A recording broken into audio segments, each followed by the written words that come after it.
You know, the superhero or superpower question, what your superpower would be. There, I have never answered this any other way. Shapeshifting, 100%. There's Oh, yeah. no other way to answer that question. That's like, it's the best one. It Yes, really is. yes, it Yeah. is. Yeah, And this movie demonstrates it. truly. But then you never feel like you belong anywhere, though. That's what she struggles with. Nobody feels like they belong anywhere anyway. Exactly. What True. if I shapeshift into something that does belong? What if I shapeshift into, I don't know, a basic LA bitch who I was likes gonna really say that you expensive become coffee? you shapeshift into a straight white man.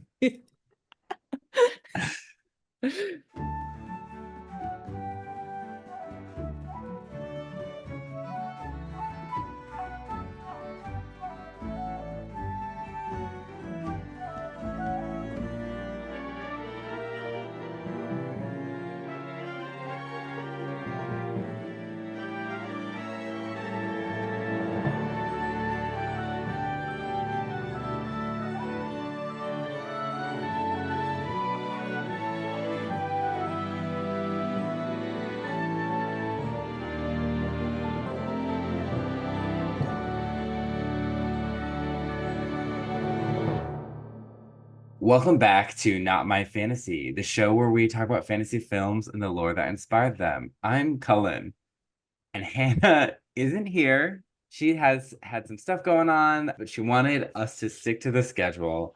So, in honor of our Asana Queen, here we are with returning guest. You are most likely very familiar with her, Alyssa Swearingen. Hi. Thank you for coming on with less than a day's notice.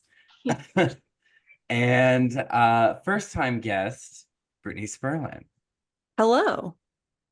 And Brittany also went to grad school with Hannah and I and Alyssa. So we all know each other. Yep.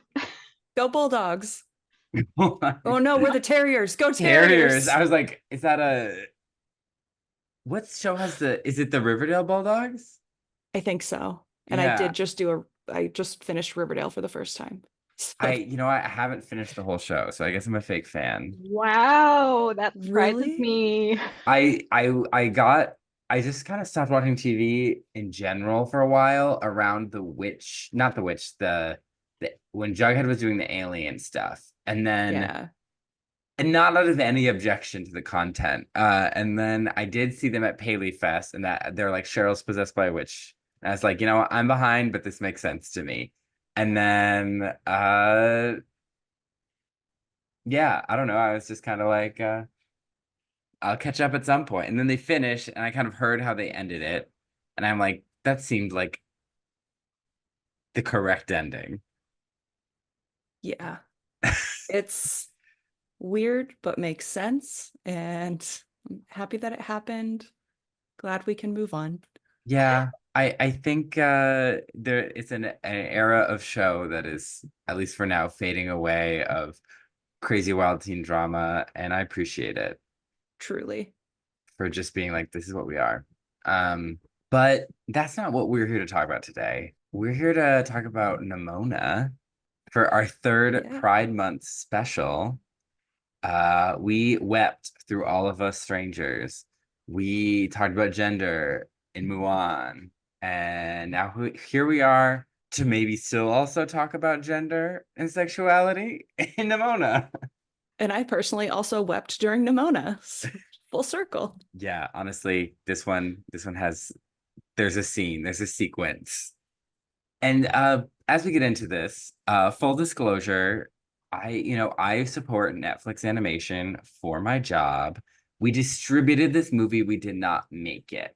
But that does mean I was able to go to presentations from the filmmakers of like, this is what we're doing. And I like saw early screenings, and I saw Eugene Lee Yang when he came to the building, and ND, and we have the Nimona Rhino in our lobby.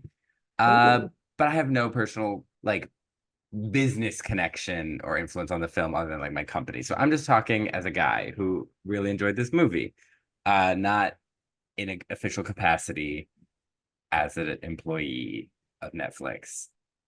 now that we got that out of the way, have we all seen this movie before recording this episode?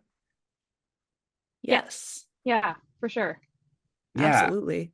I saw it they had a screening at the office, and because we have like a theater, and I saw it and I cried and I was like, wow, I amazing. bet it would be really cool to see on the big screen. I It bet was. it Yeah. would be really cool. And I was like, this movie should win Best Picture, which we'll talk about. Yeah, It Now, did not have a theater release though, right? it did not. yeah, it did not. I had like a minimal one. Yeah, because Netflix doesn't typically do that. Yeah, Yeah, not our brand. no shade to your Literally. employer, but Thank you. I mean, you are allowed to have whatever opinions you want. I don't want to get you in trouble. Thank you. Thank you. Now, so Alyssa, you said you saw it when it came out, right? Yes. I don't know. I don't remember exactly. Like, I don't think I saw it on the day that it came out, but like maybe the month it came out. And had you seen it before prepping for this episode, Brittany? Yeah, I read the web comic actually, and then saw the movie when it came out because I was really excited, and I know it had been through a bit of a process getting the movie released because at first Disney was going to release it, and then they said no, it's too gay, and then Netflix saved it. And so I watched it when it came out, and then watched it again just to refresh everything for this episode. Yeah, I was excited to watch it again. I was like, Yeah. yes, it's so good. It is a 2023 animated science fiction fantasy film directed by Nick Bruno and Troy Quayne, screenplay by Robert L. Baird and Lloyd Taylor. It is based on the 2015 graphic novel, same name, by N.D. Stevenson. The graphic novel technically was like a 2011 to 2014 Tumblr comic that then became a graphic novel. Based on like a character ND just kind of sketched one day. And this movie, yes, it went through development hell. It was originally Blue Sky Studios, set to be directed by Patrick Osborne, gonna come out 2020, but then Disney acquisitioned 21st Century Fox and Blue Sky, and then kept delaying it, and then it was canceled because Blue Sky was closured in 2021. But Annapurna Pictures revived the title, and DNEG Animation animated, and Netflix got distribution. So it was brought to us with a score by Christoph Beck, podcast alum. He's always on this, doing musics. And it was nominated for Best Animated Feature at the Oscars, but lost to The Boy and the Heron, which is homophobic, I would say. I'm just gonna say it. I haven't seen The Boy and the Heron, but it sounds like an incorrect win. I think Nimona should have taken it. So, The Boy and the Heron, that's the Ghibli film, right? Yeah. Mm. So that was Miyazaki's last film.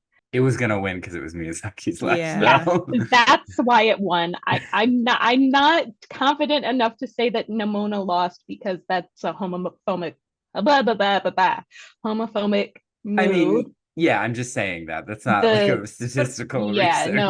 No. But I don't think that The Boy and the Heron, because I've seen it, was even Miyazaki's best film. And I know people are going to come at me for that, but it was something that I've seen before from the rest of his films because I like Miyazaki's films. Yeah. Yeah, I like this one better. Yeah, I trust your knowledge on this topic, and I'm gonna assume you are correct. And one day I'll see Boy and the Heron and be like, ah, yeah, Alyssa was right. They Not also bad. screened Boy and the Heron at work, and a lot of people were like, yeah, it's not his best. It's Yeah. not. Which And is, so many people wanted it to be, and just like, these days, if you really want something to be true, then it automatically is. But yeah. Yeah. I mean, again, compare what was it? Walt Disney's last film was Jungle Book. Compare that to Snow White. Can you choose anything else? No, I'm just saying that sometimes your last isn't always a step forward. And that's okay because we're all working on our own shit. But also, yes, don't be greedy and racist. Wow, we're really coming for Disney today. we really praised Mulan last episode, so we gotta, we can't let the mouse get too comfortable. This film stars Chloe Grace Moretz as Nimona, Mia Collins voicing her demon baby disguise, Riz Ahmed as Ballister Boldheart, Eugene Lee Yang as Ambrosius Goldenloin, Francis Conroy as the director, Lorraine Toussaint as Queen Valorin, Beck Bennett as Sir Thaddeus Todd Sherblade, RuPaul Charles as Nate Knight, Inja Moore as Elam Zapan Davis, Julio Torres as Diego the Squire, and Sarah Sherman as Coriander Cavaverish. So pretty small cast.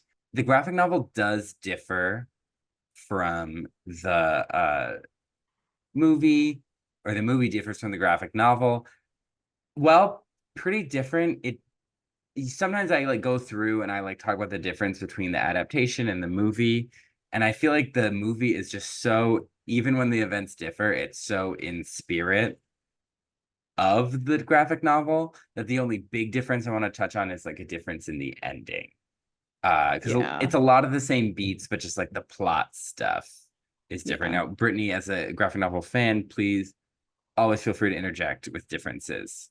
I'm going to be honest, I read it when it was still just a webcomic on Tumblr because I was terminally online in the early 2010s.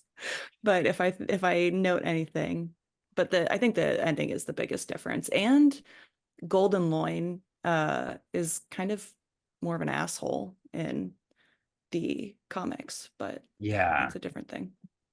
Yeah. I've not read them, so I don't know. I did not, I listened to Aragon for 16 hours and 23 minutes. I even listened to the All of Us Strangers novel. I tried to listen to Twilight this year. I was like, you know what, this is one book we're not getting to. And you don't need to. You can't listen to a graphic novel, so. No. I know, exactly. I was like, not how it works.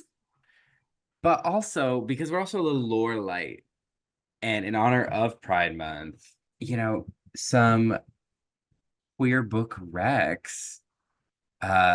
So I've been reading this for a long time, but I keep always forgetting. I'm trying to get back into reading. At The Loophole. Ooh. Is it interesting? There's like a genie element. Ooh. Yeah. Okay. And I recently read Teenage Dirtbags by James Aker. It's the guy who wrote The Loophole is Naz Kudub, and then the Teenage Dirtbags is the author also wrote The Long Run, which I listened to the audiobook of, and it was a really good audiobook.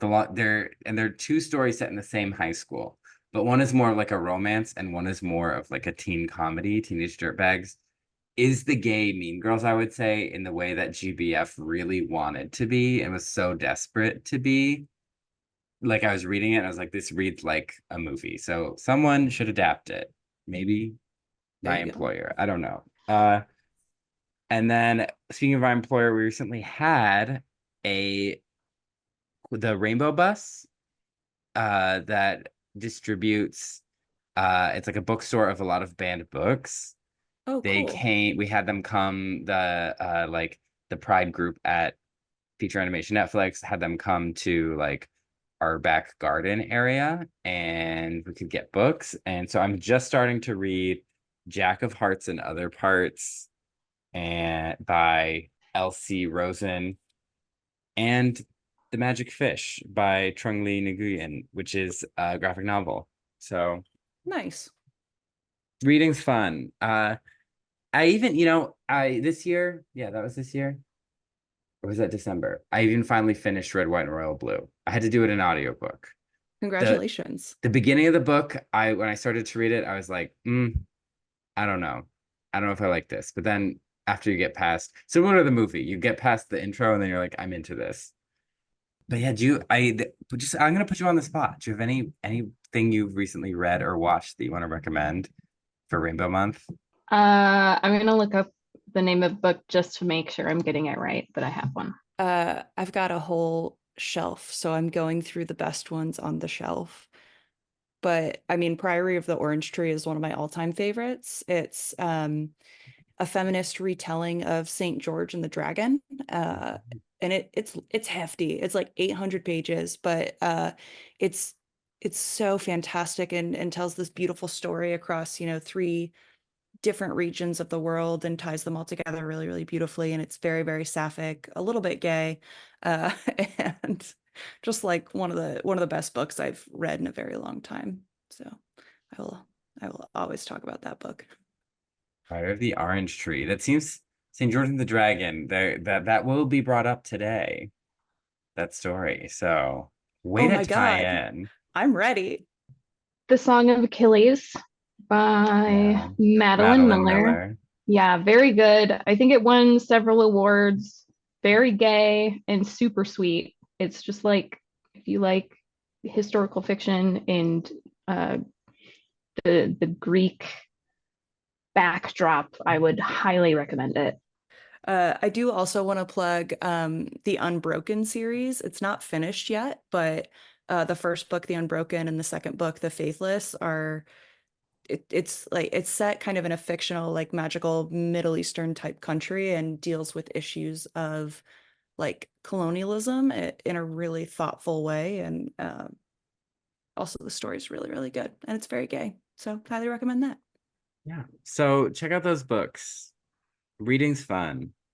Reading's cool. Also, for both of you and anyone else in the Los Angeles County area, the local library's summer reading program, or the LA Library summer reading program, just started yesterday, June 10th, for context, for when this airs. But if this even makes the final cut, who knows? But if you sign up, you get a free tote bag, a free bookmark, and at our branch, at least, a free book. So, uh, Really? I didn't yeah. realize they had summer reading programs for adults. They do.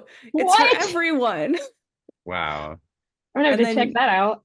and then you get like a little booklet that reminds you like all the stuff you can get with a library card, like free museum passes and things like that. So it's just a really fun way to like set goals for the summer to get out and explore the city and learn some stuff. So It's yeah. always good to support your local library.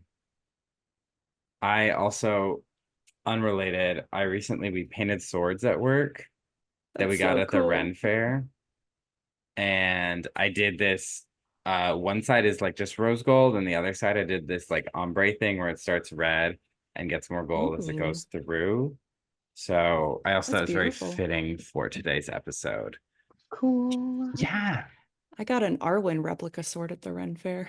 An Arwen replica. Yeah. Wow. But like a wooden one, it was like $20. Yeah, I was Yeah. gonna say they don't allow metal weapons there. Well, they do, you just have to peace tie them, but also it would not be in Right. my budget to get that nice of a real weapon. So, but I yeah. do love I feel like the wooden weapons though at the Ren Fair are some of actually your best bets, because every year I go and I'm like, I'm gonna buy something, and then everything is always like just expensive enough where I'm like, I cannot justify this. Yep. Exactly. But then the wooden weapons are like, wait, this is handcrafted, local business, and it's cool, and like, and it can make a project out of it. But lore, Nimona, knights, they're in this movie. So we've talked about knights before, specifically knights in chivalry in the classic film Night Before Christmas, starring Vanessa Hudgens. Chivalry is always dead. That is the thing about chivalry. It was always in the past from the moment they invented it.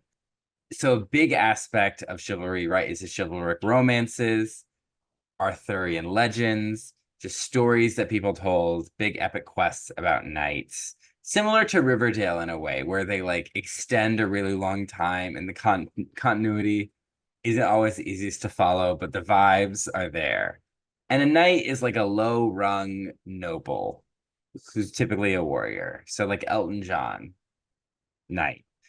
Uh, and then knights often fought monsters, specifically, and then specifically saints also had a lot of beef with monsters. So Saint George, we talked about him fighting that dragon a few times because that is the most famous Mhm. knight versus dragon story. Uh, there's Archangel Michael. He be squishing dragons. Saint Margaret, right? We talked about this in the How to Train Your Dragon episode. She'd be exploding out of dragons, becoming the patron saint of childbirth without giving birth. And then even the Virgin Mary is stepping on dragons, crushing them beneath her feet ever so daintily. So I feel so bad for dragons. Yeah, what they do. Well, that's what this movie's asking. True. We got it. This movie also features a kind of trickster shapeshifter character, which we will probably delve into more in a different movie. But shapeshifting tricksters are like a huge part of mythology. It's like they're both transgressive. They lie, they cheat, they're self-centered, they push boundaries. But at the same time, they also tend to push society and the world forward. Their actions create and invent things. We talked about this a lot with Maui and Moana. You know, all his stories, even though he's acting crazy in most of them, create something that humanity needs. Hermes and Prometheus, you know, Prometheus stole fire. Hermes invented a musical instrument, you know, Coyote and Raven in indigenous American mythology. You have like Anansi the spider of like Akin/Ghana, like Pan-African folklore. He got all the stories from the sky. He was always doing stuff, and he was always, sometimes he was like a spider, sometimes he was like a spider guy, sometimes it was more just he's a guy with spider vibes. And so this is all over the world. You have like Sang Konsil, the mouse deer of Indonesia and Malaysia, Sun Wukong, the monkey king of China. You have, you know, Reynard the fox. He will probably be coming up later in a very surprising way, but a trickster fox character. And then, but the most famous, if someone asked you to name a trickster, who would you name? Loki. Loki, god of Asgard. Yes, you would. He's everyone's favorite bad boy, everyone but me. But why don't you like Loki? This might need to be a side conversation. Well, we're gonna get into it. Okay. We're getting into it now. I mean, he'll probably come up again. We will probably get to the Marvel adaptation. Oh, wait. We're not talking about Marvel's Loki. I'm talking about like gave I'm birth talking to a about six. Loki. Okay, I'm The talking about like OG. okay, because like gave birth to a six-legged horse. Yes. Yeah. Loki. He Okay. did do this. Yeah. Yes. So And Jormungandr. yeah, Yeah. he would change form and gender. He was maybe part giant. His mother was a goddess. He was blood brothers with Odin. They exchanged blood into each other's veins. And his antics were always causing problems. But sometimes they ended up better off. Like when he just decided to shave Thor's wife's hair for no reason, then the gods were mad, and then he's like, "Oh, I got to get these dwarves to make us treasures." But then he went to two different sets of dwarves and like bet them against each other.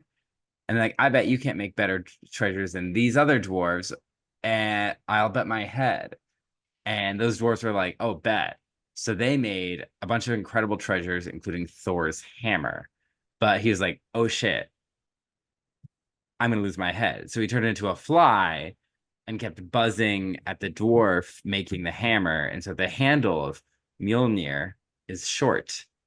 But then the gods were like, "It's still best." But he's like, "Hey, you got my head, but you didn't get my neck. I didn't bet my neck." So they just sewed his mouth shut him up for a while. He famously, yes, he became a female horse. The gods had this giant build a wall for them. He was going to meet the deadline, and they'd have to pay him the sun and the moon and the goddess Freya. So then he turned into a female horse to distract the giant's horse so that he couldn't finish the wall. And he gave birth to Odin's 8-legged horse. Oh, 8 legs. Yeah. Yeah, obviously the 2 legs is the key part of the story. Honestly, I gotta go rethink some things. Yeah, so gender fluid icon in a deep way. He would turn into a fly and a seal to steal Freya's necklace to slut shame her, and that's where Heimdall became his nemesis, because like, why are you bothering her? Heimdall was the watchman. He became an eagle to both capture and then later rescue Idun, the goddess of youth. Kept the apples that kept them young because, again, he lost a bet and had to take her. And then everyone was like, we're going to die. You have to get her back. He dressed in drag with Thor to get Thor's hammer back after it was stolen. Later, he would help trick Baldur's brother Hoder into killing him just because he knew everyone liked Baldur and he was a little jealous of the attention.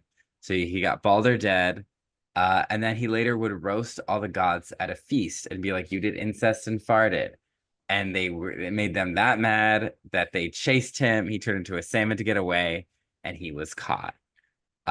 So Loki has almost died. Loki's imprisoned. Loki will come again because he is going to break free at the end of the world and lead the dead in our destruction.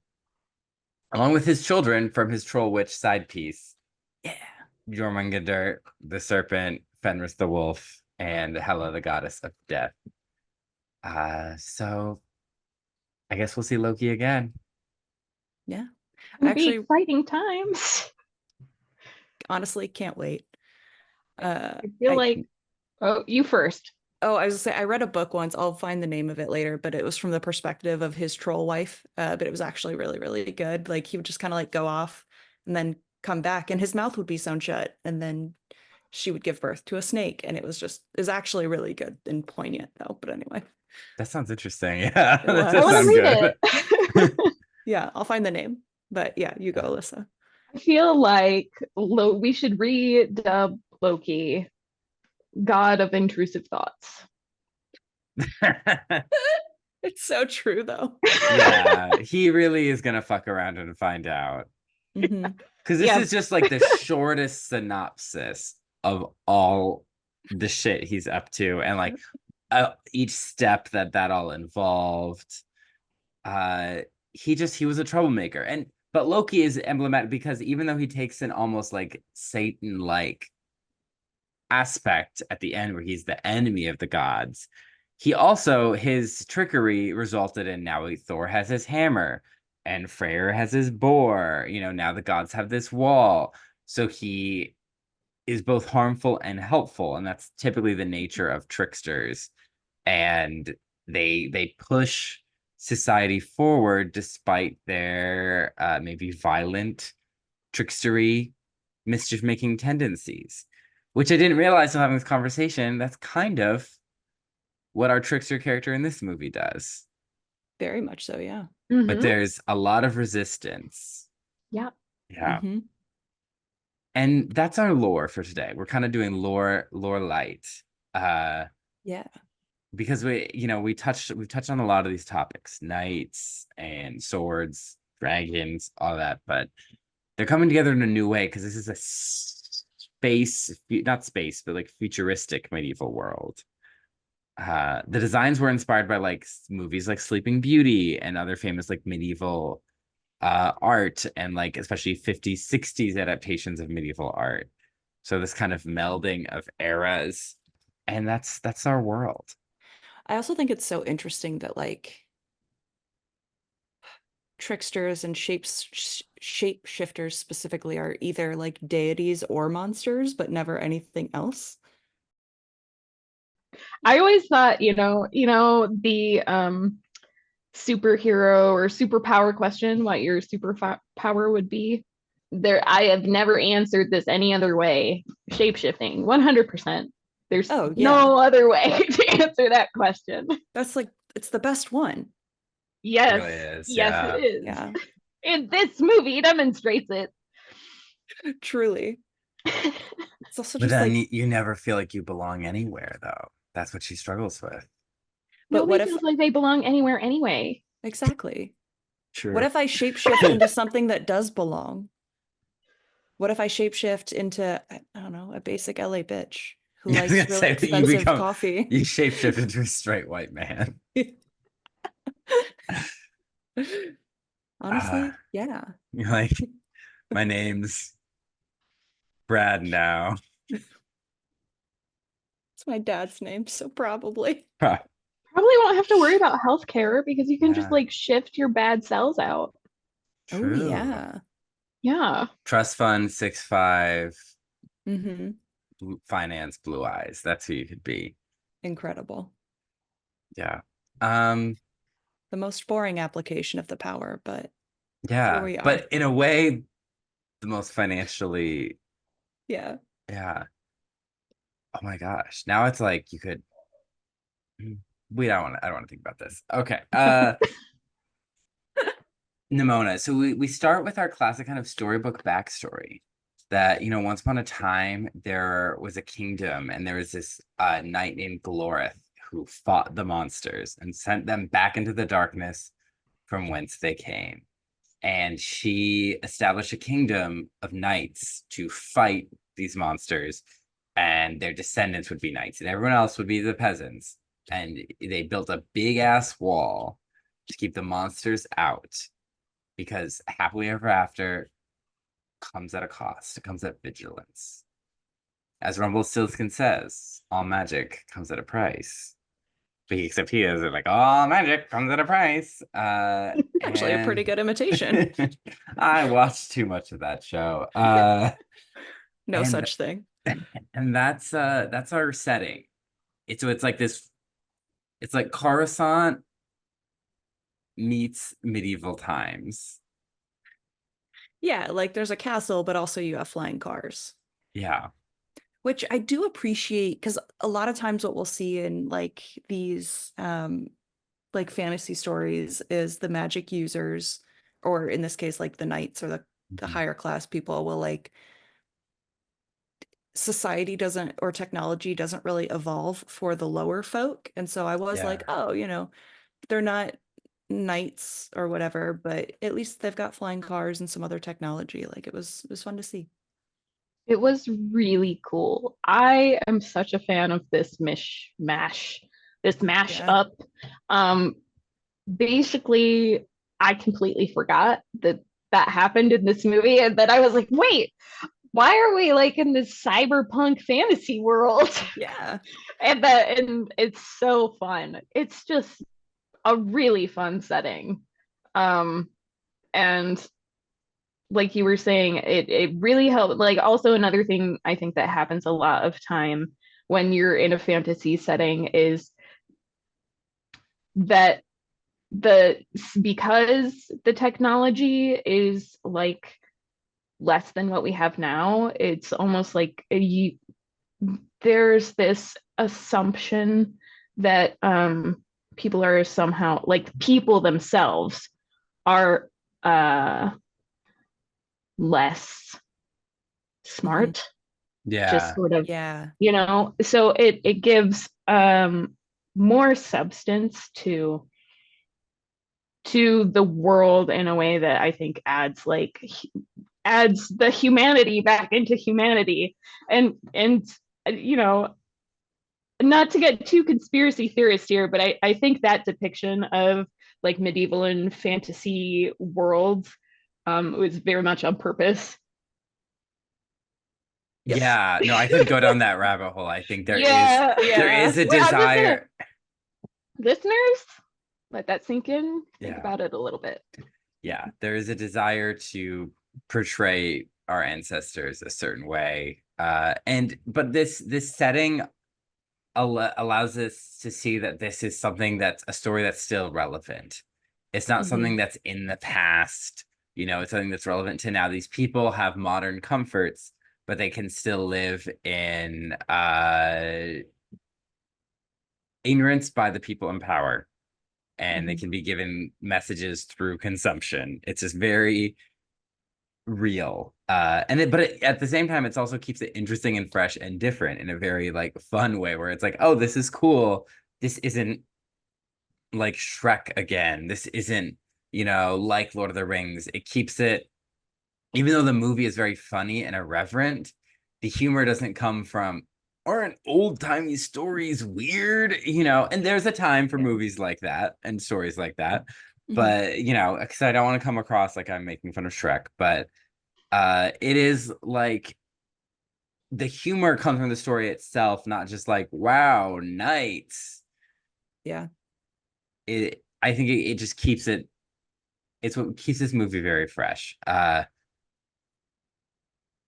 Speaking of their society, so they still have a system of peerage, very much like the UK. That knights, you're descended from knights, you can be knights, no one else can be knights, which was like a thing. People couldn't have swords in the Middle Yeah. Ages unless you were of noble rank. You needed a sword to get into Versailles, but you could rent Mhm. one.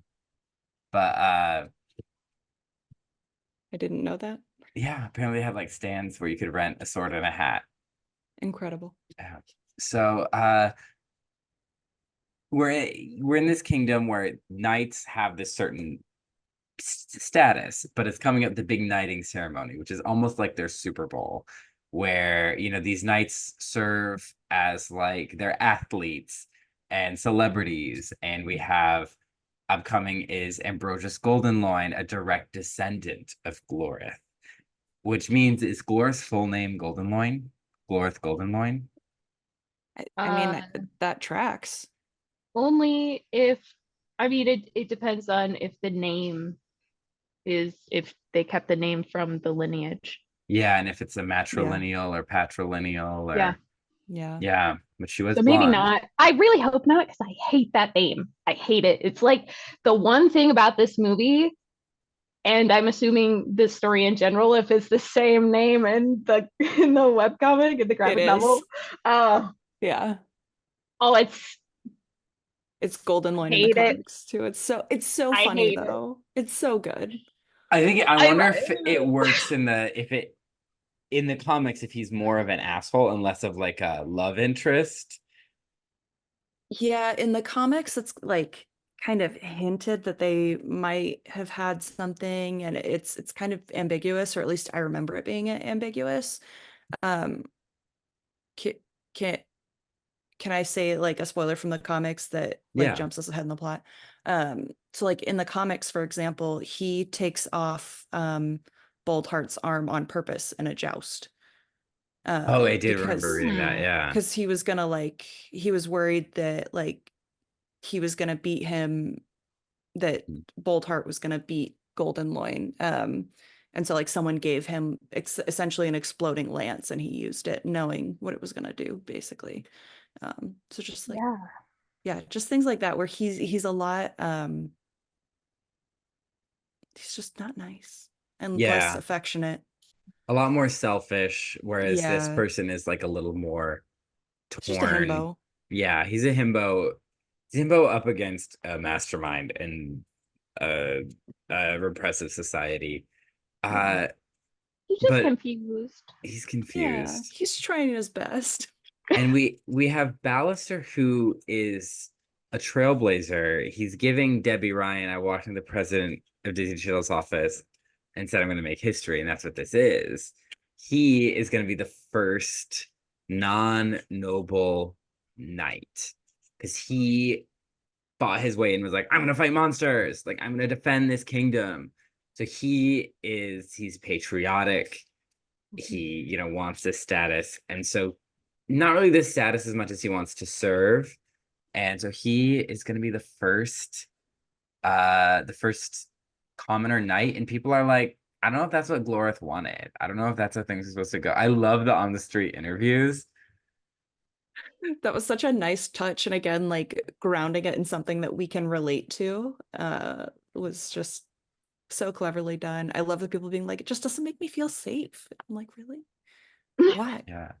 Wouldn't he have more reason to protect you, to show that he can do it? Like, Yeah. that's just, And it's because it's funny to see this very antiquated idea expressed in modern terms.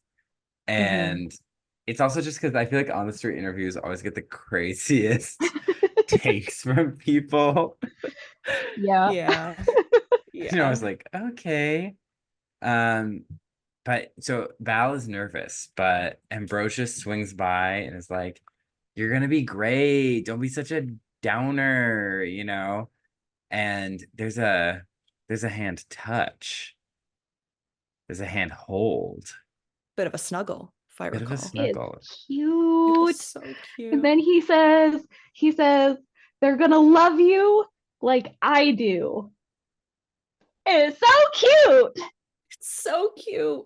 It is so cute. I like that their outfits too. Like I just the costumes, how they combine medieval and modern. Is giving that Taron Egerton Robin Hood movie, but it makes a little more sense in this context. Yeah. Well, and Uh, I love the coloring choices for their wardrobe too, because if you think about, especially like given where the movie goes, and if you think about traditional like knighthood stories where Goldenloin is very like the knight in shining armor, whereas even while he's still in good standing, Boldheart is kind of in like the darker colors. He's got the yeah, longer like Mhm. black hair, like it just kind of someone that might stereotypically be like villain coded. yeah, Oh yeah, yeah. 100% villain coded from the beginning. Yeah. I mean, he's typically a lot of villains were coded as foreign or other, or an outsider. And yeah, so it's like it's playing on all that. Yeah. And it does remind me. Quest for Camelot is always catching strays on this podcast, but where it's like, oh, here are the knights, and a bunch of them are like in shining armor, and there's one who's like ugly in like red and black armor, and like, wow, I wonder which one will be bad. And everyone's like, how could you betray us? But this one is interesting because they're almost waiting for it. They're expecting it. Yeah. Yeah. He's being made fun of by Todd. Freaking Todd. He sucks. Uh I love Todd's haircut though, because that's absolutely the kind of haircut that that type of person has nowadays. Yeah. No, exactly. He's like, oh, you think I was gonna be sorry for you? Like, oh, I still hate you. And Yeah. he's like, everyone just like is obsessed with him. And because the squire is trying to show Ballister something. Yeah, But they Mm-hmm. kind of play it off like he's trying to get his autograph. But we find out later that it's not, in fact, what he was trying to do. Or yeah, a picture. yeah, a I picture. think a Because Todd is picture. like, oh, take I a was like, picture with the that's not real what you do with the knight. phone. Yeah. Or maybe he was going to try and show something to Ballister under the guise of taking a photo. They're at the ceremony, and so it's time for the big event. And as you know, as anyone who's seen Carrie knows, nothing can go wrong at the big event. You've made it this far. It's gonna be good. And so he's walking up in the stadium, everyone's cheering, and he sees little kids under the bench, under the bleachers, watching him. So he sees common people because some people are booing him, but he sees the people he inspires. Mm-hmm. And they walk up, and the queen, because the queen saw him and was like, you know what, we're gonna knight him, we're gonna try something new. And so she has supported him through all this. And there's even a reference to the director who runs the knighthood, that he's a favorite of hers. And the director is this very like prim, regal woman in this like kind of like veiled cloth thing. Uh, it's giving Country Club Maleficent is kind of her aesthetic, Yeah. which I Yeah. love because it's like she's in the trappings of good, but the way they can evoke that character who has such a totally different costume style, Mm-hmm. but like the way she stands and like her props and stuff, it's very well done. But he gets up there, it's time for him to be Ambrosius is knighted, everyone goes crazy. Now Ballister's gonna be knighted, and everyone's like, eee. And then comes the cheering. But just when he thought he had it all, I was like, when you watch, like, something bad is gonna happen, but you're like, no, it's fine, it's fine. His sword opens up and blasts the queen, killing her. Yeah. Very shocking. Very shocking, but also my one qualm with Ballister, Mhm. because as a knight, you work with your sword all the time. You should know it very well. His is also like Obviously. clearly. Mhm. His is also like a different design than everyone else's, right? It's very specifically his sword. So why couldn't he tell that the weight was off? To know that there He was a laser did. in there? He did. there's a moment he looks at his sword. That's the thing. Like, there is that moment earlier when, like, after the squire tries to do his thing, he looks at it, he's like, this kind of feels weird, but he Weird? gets, Yeah. and I understand, like, it's a big moment, it's a scary moment, like, you get swept up in it, but also, like, as a knight, you should know that something bad is going to happen and someone has tampered with this. My only qualm with the guy, that's it. That's the whole thing. I don't know. I feel like it's unreasonable for us to assume that the character knows what kind of story they're in. I think Oh my God. I'm going to sit with that for a while. And I think with Ballister specifically, he has bought into his society. He trusts that he is with the good people and that he's going to do good and that, like, everyone's honest and fair. He believes the ideals of, like, honest and justice and fairness. So he's like, why would anyone trick him? That's true. And despite the obvious, like, class systems, he does believe in meritocracy, weirdly enough. He's like, yes, I worked hard and I earned this. I guess I get that. I just, that just something about it annoyed me. And because it opens up and he's like looking at it like, and it's like, Yeah, do something. It did go very quickly because I remember thinking like I was going to gauge how long it took him to have a reaction. And they did it very well where it like opened and you didn't know what was going on. And then very suddenly it shoots the queen. So there was like zero time to actually have a reaction. And I think they did that well with the audience also, to sort of like put the audience in the same place that Ballister's in.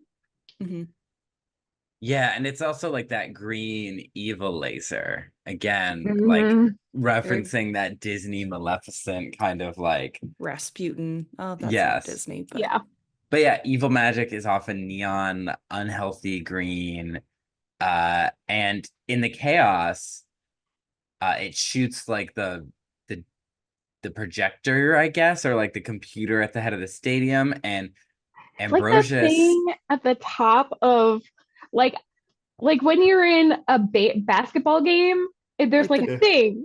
The Jumbotron? Yeah. We're obviously all really into sports. Go sports. Go sports. And it's blasted, and then Ambrosius cuts off Ballister's arm in the chaos. And you see as everything collapses under the falling Jumbotron, you see Ballister slink away, and Ambrosius sees him and lets him go. He lets him slink away. Very shocking.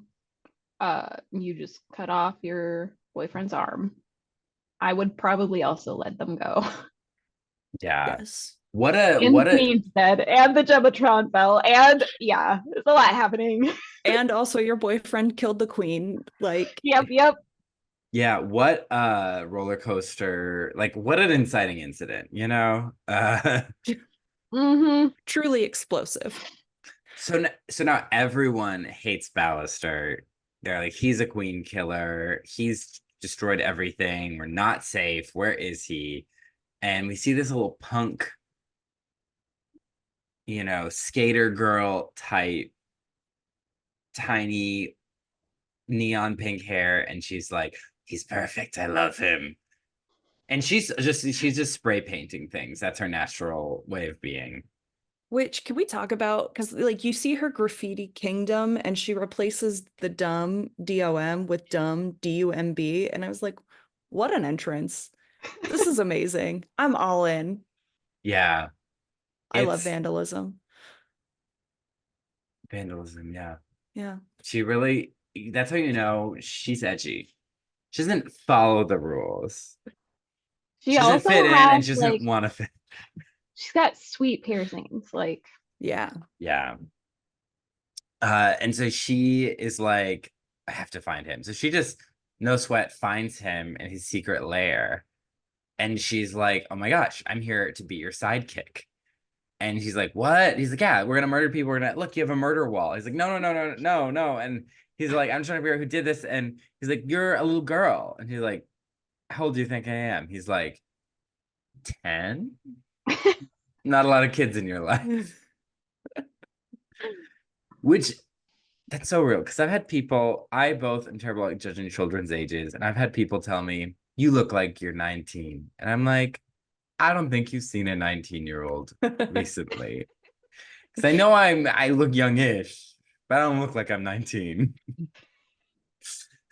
I look like I have a job. Not that 19-year-olds don't have jobs. But like you have like a 40-hour-a-week job. Yes. Yes. Not that a 19-year-old wouldn't. They sometimes do. Sometimes do. Yeah. Yeah. So he is like he's like, I don't know what's going on. And he's like, look at these terrible drawings you drew. They're so violent. She's like, oh, that's my resume. Yeah. He's like, yeah, we're just gonna cause murder, mayhem. Like, what you want to do? He's like, no, I'm just trying to prove that I didn't do this. And she's like, they're not gonna believe you. Everyone hates you. And he's like, no. And then instantly he's thrown into jail. And he's like, no, believe me. And the director's like, I can't believe we trusted you. He's like, give me a chance. She's like, we gave you a chance. I hate her. Yeah, bitch. She's just Talk about gaslighting. Yeah, and you know she's full of shit. Even if you don't know what's happened yet in the plot, like, you know it's all fake. All her. We trusted. I'm heartbroken. Oh, we totally glossed over the fact that he built himself an arm. Oh yeah. Mechanical engineer over here. Yeah. And so she walks away, and then Nimona appears in the cell with the arm, because like, you could have let me keep the arm. And he's like, how did you get in here? And she's like, there's no toilet in here. I can break you out. Do you really want to keep pooping in the corner? Like, he's like, no, I need to sit. She's like, what are you gonna do? Sit here? They'll keep you here forever. So he's like, all right. Like popping in and out of existence in different places because you don't know she's a shapeshifter yet. I'm just like trying to imagine what she was shifting into at those times. That's what I want to know. Right. Oh yeah, like a tiny little like gnat, or yeah. I imagined a mouse because it's small and could probably scurry really quickly. See, that's more reasonable. I was thinking hamster. Ooh, but that's kind of Nimona. That is Nimona. I feel like a hamster would be Nimona. Yeah. Yeah, because she knows it's impractical. But that makes it even better. That makes it more fun. Yeah, because she never really has a practical choice in her animal choices. No. And that's why we love her. So he's like, all right, let me get out. But she's like, okay, time for murder and mayhem. And he's like, no murder and mayhem. We're gonna sneak out. So they're sneaking out, and she's literally just like knocking things over because she's bored, and he's all doing like do sneak, and she's just like knocking everything over. And he's like, they should be crawling with knights. Then he sees a room full of like tangled up knights, and she's like, they were like this when I got here. But he runs into Ambrosius, and it's meaningful looks. It's like and then it's a full fight scene. They're hiding in a closet. Interesting choice.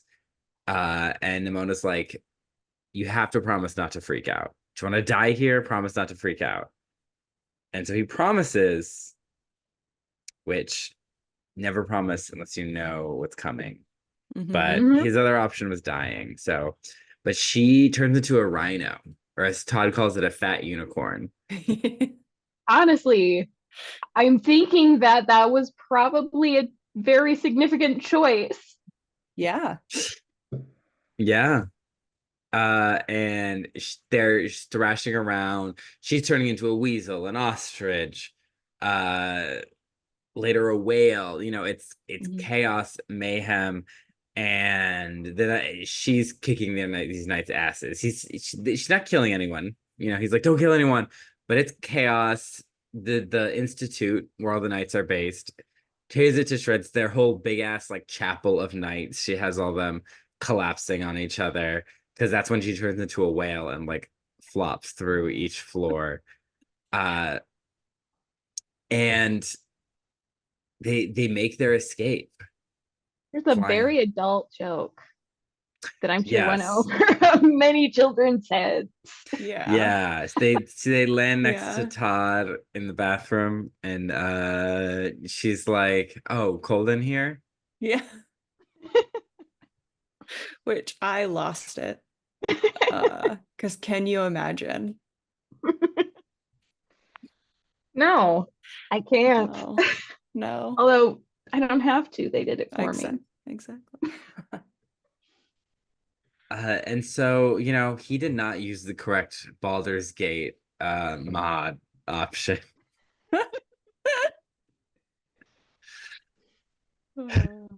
Uh, so they escape, and he's in shock, and she's like, "Yes," and she takes him back to his lair, and he wakes up and is like, "What happened?" And she's like, "Oh, nothing." And then he sees on the news that like a monster destroyed everything, that he's a new villain, and she's like, "They're always going to see you as a villain." Yeah. Which And actually, oh, go ahead. oh, you go, keep going. Yeah. No. I was gonna say, because actually, like in the sequence, since she comes series of scenes, I don't know the right words for stuff anymore. When she first shows up at his place, you mentioned like she's like, "Oh, murder wall," and he's like, "No, it's an innocence wall."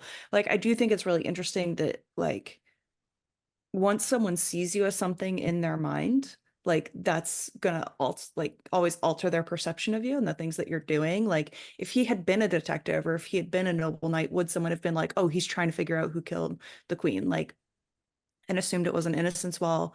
And then even then later when they have that run-in with Ambrosia, Ambrosius. Yeah. Ambrosius, thank you. I knew it was Ambrosia pun, or related, but like there's several instances where uh Ambrosius hears things out of context that then are going to reinforce this idea that his boyfriend that he loved is actually like a secret villain.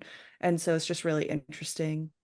The things, our biases and the things that support those, whether they're right or wrong. And so then I think it's poignant that Nimona finally points out, like, they're always going to see you as a villain. So just play into it, man. Because he's like, "Are you a ma?" And he's like, "Are you gonna say it?" And he doesn't. Right? I'm remembering that correctly. He does not call her a monster. I don't remember Because I know later I think there's a time when no, I think he does. he does. And she doesn't like it. And then later there's a Yeah. scene. Yeah, because he says a monster, and then she's like, "Don't call me that," or something like that. Yes, yeah. But it's because she's like, "That's not who I am," and that kind of ties into like the narrow-mindedness. And so you're looking at the innocence wall, she's like, "You know what? Let's make a deal. Let's prove your innocence, and then you make me your sidekick forever." But she has to make the deal as a shark. Obviously. And it's like, "Can't you be a girl?" She's like, "No, I'm a shark." Which is such a like, I'm like, this is where how this movie still also appeals to kids, because like, "I'm a shark" is like the most kid thing. Yeah. And so he makes a deal, and they're gonna go. They realize the squire, because he's like, "Well, who had the sword?" Like, "Oh, the squire," and maybe he was trying to tell me something. And so they're gonna find the squire. Meanwhile, Ambrosius, who's of course standing in like golden light in the ruined hallway, is like, "I'll go after him," even though Todd is like, "No, I'm gonna be in charge of this," because for the director is like, "Our history, and a villain is on our loose, and these knights are squabbling, and as a descendant of Glorith, Ambrosius is gonna lead the way." But No also pressure. maybe he keeps always slipping and saying "Bal" instead of "Ballister." Because he loves him. He loves him. Sometimes these hoes are loyal, even when they think you did a murder. Well, if he was really loyal, he would help him get away and like bury the body of the queen. True. Maybe not cut off his arm. Yeah. There was no blood. I think the first time that I watched the movie, I was very confused as to what happened, because they don't really show any of it, and it takes a while. At first, I thought that he always had a robot arm and he just cut off the robot arm and he had to make a new robot arm. Which That was would still unclear. suck. Yeah. Yes. Yeah. Still rude. Yeah. I guess these hoes have divided loyalties. And that adds complexity. And so he's going after Bao as they are gonna sneak into the subway because they're trying to get to, where the squire is. Because she's a hacker, she can follow things. And right, they do some hacking. Isn't that how they see where he is? What? How do they know where the squire is? I think it's amazing sometimes when I watch a movie a couple days earlier before we record. There's some little details that I'm like, I remember they got here and this happened, but wait, why? I don't remember. But I mean, why hack when she could just turn into a bird, find him, and then report back? Yeah. I feel like they were watching the squire on the screen. Yeah. So I think there was some hacking. And so they sneak by, she's being a cat, she's causing mischief. He's like, no, we're just gonna ask him. We're not gonna cause any chaos. 100% eats a mouse. Yeah. I thought they were gonna let the mouse live because it like jumps out of her mouth once, and I was like, oh, it's gonna live. No, it does not. She gets it and eats it. Good job, Nimona. Rest in fucking pieces. And she also pulls out her like demon wings. She's like, stop, just be a girl. But this is right after. First they get to the subway, and then they're like, how are we gonna get in? There are knights everywhere. They're checking everyone. He's like, look, we're famous. They're looking for us. And he's like, how are we gonna get in? And she's like, oh, I'll cause a distraction. And she turns into Ballister. Is like, I'm evil, and is scaring everyone. I hate babies and candy. Or I think babies are teddy bear. Ugly. Yeah. And this was also right after he was like, okay, distraction, but like subtle. And then and he's all going like oogly oogly. And but kicks all the knights' asses. And he sneaks by, and then they're all chasing Nimona as Ballister, but she turns into an animal, sneaks back down. They get on the subway. And then Todd is like, we gotta go after him. And Ambrosius is like, wait. He's like, he's getting away. And then he sees Ballister and Nimona get on the subway and knows to where they're going. And there's also a cute moment where Ambrosius is like, he's watching like Nimona as Ballister, and he's like, that's weird, Bal hates jazz. And just these little things that it's like he knows him so well of that he knows it's maybe not him. Yeah, he's playing the saxophone and kicking people around. Yeah, he's like, yeah, he hates jazz. And so they're on the subway. She's eating pizza as a gorilla because she carried pizza on as a rat, which makes me think of Pizza Rat from Unsleeping City. Yes. And I'm glad you're with me. Oh yeah. And he's like, well, why can't you just be a girl? And wouldn't that be easier? And she's like, for who? He's like, no, I'm fine with you. Like, but not everyone's as accepting as me. People might not be as comfortable. And she's like, she's not a fan of this. And he's asking like, oh, how are you the way you are? She's like, well, one day I was running through the woods and I saw the birds and the deer and the fish. They all had someone with them, but I was alone. And I heard a singing, and I came on a beautiful well, and a coin appeared as if by magic, and I made a wish that one day I'd be stuck on a subway with a man asking small-minded questions. It's so good because the first time I saw it, I was like, oh my gosh, she's gonna tell us. And then she's like, nah. Yeah. Because even the way that it's like animated in like this like storybook style in the window as in the tiles as they roll past, and it's like red mist in the well, so it looks like you're in the story. Yeah. This is my favorite conversation, and it's pinpointed several times in the story. And and I just think it's so, you know, it pokes holes into presumptions about people and what you want them to be, and like uh gender identity, and like just everything. It's so well done without being in your face and like driving a nail through the board, like all the way through the board. Yeah. Definitely. Because it also helps that Ballister isn't like, he's supposed to be someone we like, and he's doing this, but you see how much it upsets Nimona that she can't just, because he's like, what are you? She's like, I'm Nimona. He's like, that's not an answer. It's like, shouldn't that be an answer? Yeah. And because she's not hiding who she is, it's not like she's full of secrets. It's just who she is. And there's a great quote from my friend Jasmine. When people would say, why are you so extra? She'd say, why are you not enough? Hell yeah. And I think of that all the time. Whenever someone's like, is that too extra? I'm like, why is it? Maybe it's enough. When people are like, why that's too extra? I'm like, maybe you're just not enough. Who was asking why somebody was extra? Because that's like really rude. Right? Well, I remember when extra was like a thing. Not a thing, when it was like new, and then like you'd be hanging with your friends, they'd be doing something like, oh my gosh, you're so extra. Why are you being like, just like teasing, not like, why are you so extra, but like, why are you so, and then she'd be like, why are you not enough? And it was just like, there's no comeback for that. Amazing. And she would always say it with like the most like indignance, like, why are you not enough? It was just, mwah, chef's kiss. And this movie, that's kind of almost the thesis of this movie in a way. Chef's kiss. Or why are you not enough? Yeah, why are you so extra? Why are you not enough?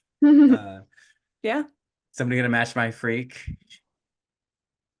Now we like to say the song Nasty Girls about our cat Katita, because she loves to eat bugs. She likes to be a nasty girl. Good job. Yeah. So they go to the square, and we get this amazing kind of like everything that could go wrong goes wrong.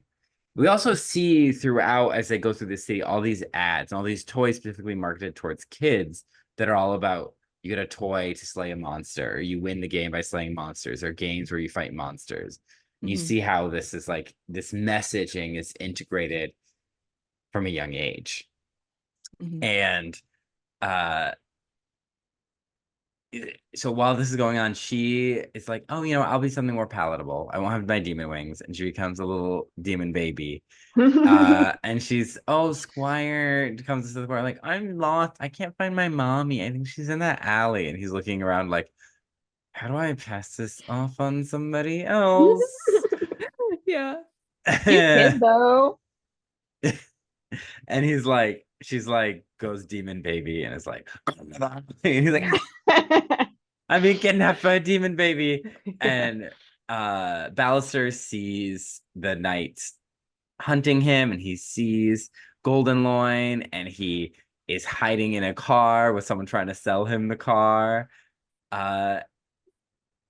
And just everything's going wrong. And they get the demon baby shoving the Squire into the trunk, slamming it on him. And they're getting shot at by the knight, and Ambrosius has a clear shot with the crossbow, but he hesitates. And Ballister drives off with Nimona, kicking Sarah Sherman out of the car she's trying to sell.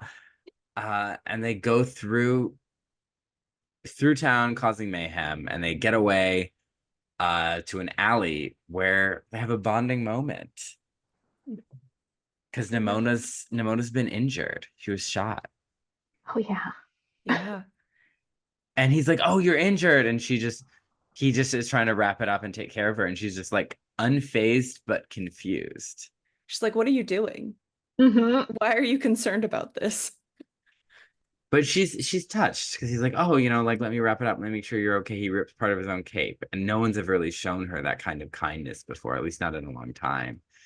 And he's like, you know, he starts like, what does it feel? Because he's like, oh, it doesn't hurt. And he's like, well, how does it feel to shapeshift? Does it hurt? And she's like, it hurts more when I don't do it. Like there's a tingling inside of me, the feeling before you don't sneeze, or the feeling before you're about to sneeze. Yeah. Yeah. And they're bonding, but the squire's like, hey, it's great that you're bonding, but I'm still in this trunk. And he reveals that he took a very embarrassing video the day of if you want to say the coronation, the knighting, and he tries on Ballister's armor, and then but he sees someone coming and he runs off, and the director changes the swords. Mm-hmm. Bitch. Yeah. Country Club Maleficent. Country Club Maleficent.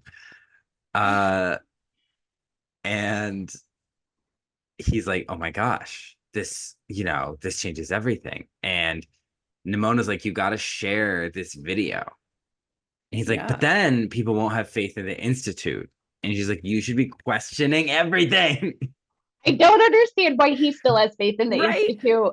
Especially what? After seeing that video, like the person in charge of the Institute has set you up, and you're still just like, no, it's solid.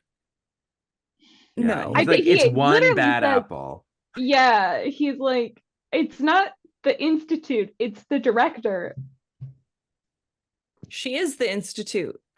Yeah. You know, this like reminds. It's not the director. It's not the CIA. It's the director of the CIA.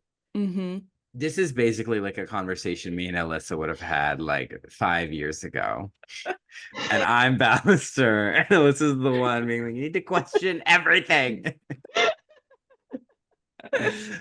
It's true though. Yeah. Because when you were the face you made a second ago, I was like, oh my gosh, this is so Alyssa and me in this moment. Where just like the wall, the Institute, like why do you need all this? Like you need to question. It's all interconnected. He's like, no, you know, it's just this one person. And so he's like, I need to talk to Ambrosius. I need to show him. But Ambrosius is in his little floaty car with the director. And she's like, is there something on your mind? And he's like, yes, everything. How could the man I love be a killer? I cut off his arm. She's like freaking out. And then he's like, and I'm like, oh my gosh, he's saying all this. And it cuts and he's like, I'm fine. I thought that was such a good moment. It was so relatable.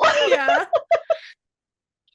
And she's like, okay. And they get out and he's there and he's like, we have, you know, I have footage that the director set me up. And she's like, more lies from the monster whispering in his ear, as she's literally whispering in his ear. Yeah, that was really good. Oh yeah. And he pulls out the iPad, I guess, and she's like, he's pulling out a weapon. And one of the guards shoots it. This is too real. Yeah. There was recently, was it a 13-year-old, a 17-year-old that was shot in a Dick's Sporting Goods while returning a toy gun? A 17-year-old. Yeah. A BB gun pistol or an airsoft pistol. Yeah. That he bought at the store. That he was returning it where he bought it. Yeah. And then like an off-duty security guard saw it and was like, oh, this kid's about to rob the store, so I'm going to shoot him. And if I recall, he kept shooting once the kid was down. So it's unfortunately a little too real to see cell phone react gun. Yeah. This movie gets very real. It's very funny. Many ways. It's very funny. It's very good. It's not like a slog to watch, but it is like, you're like, wow, okay. And I think like the setting, how we talked about how they use the combo of the settings to tell something really poignant. I also think in that case, like to that point, the setting helps it bring it closer to reality, but also gives us a pretty good buffer. So yes. It's poignant and it's real, but we're really only talking about it right now because we're thinking about it right now and doing like this overview of the movie and talking about all of the themes. Like, if you watch it, it's hits differently. Yeah. It's also, I think it does it very well. I mean, I need to watch Bright and like rewatch, and like we will probably touch on that movie at some point. But the world, a lot of people had concerns about the world building and everything, and this, by keeping it so simple, dodges a lot of those questions, but still kind of asks similar questions to what a movie like Bright is trying to ask. Also on Netflix, so comparing apples to apples in a way. True. But in one thought that I had like through watching this movie is like, I feel like ND and the writers and the directors and everyone involved in the movie just took so many fantasy tropes and like night tropes and all that, and just like threw it in a blender and then came out with this story that's so relatable and so like nuanced on many different levels. And I was just like, I'm going to be thinking about it for a long time. I did it when I read the comics. I did it when I saw it the first time, and I'm still going to be doing it today because it's Yeah, this movie good movie. really is like just one of those movies where it's like, even if we weren't going to do a Pride Month, it's like you still have to cover this, because I think this is like almost like a landmark fantasy movie. Agreed. I think it's unique, it's original, it has a special place. And it has protagonists that are really easy to root for, despite, Nimona's like wants to cause murder and mayhem, but like you're like, yeah, go off. Yeah. You know what? In the webcomics, I believe she actually, if I remember right, she actually does do a lot of murder, but you're still like, yeah, go off. Yeah. Wow. Maybe that's just me, but Yeah, the movie, you can tell, is definitely for a more like family audience. So it's like she's a little more into the mayhem part than murder, but she's being held back a little bit by Bal. And just you a don't good thing. and you start to you really get it when they explain everything. But at first you're like, she's just fun. She's a Sagittarius, I was gonna call her a Gemini because of all the changing. Ah. Yeah. But that's a duality, and she contains multitudes. Very true. So this is like a big fight now, because he's like, Nimona, you know what? I'm done. Go all out. Because he sees Ambrosia doesn't believe him, and he sees the sabotage. He's like, I'm done. So she is shape-shifting. She is beating up all these knights, causing chaos, and Ambrosia's like, this is who you side with. And it's like, she's a very mature young lady, and then she's a river otter being like, that guy beat his armor, because there's a great bit with this knight who's like, I got bit by an otter, and he's like, was it a river otter or a sea otter, because they have different talents. He's like, I don't know. And then when she turns it out, he's like, oh, it seems like she has qualities of both a river and a sea otter. And it's those little things that are just so keep the movie fun. Yeah. And so it's this whole like crazy fight scene. She even turns into, well, first Bal is getting beat up by Todd. It's pretty violent. They're like, yeah, we're gonna get you, and we're gonna get your monster. And Rhino Nimona is laser neutralized for a second. You're like, oh no. Yeah.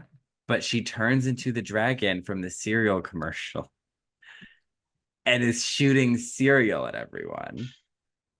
Did we mention So the cereal earlier? When was we see it on the train? It's on the train. We talked about there are a couple ads that they would show. And then there's ads in the plaza, I think, when they like get the squire.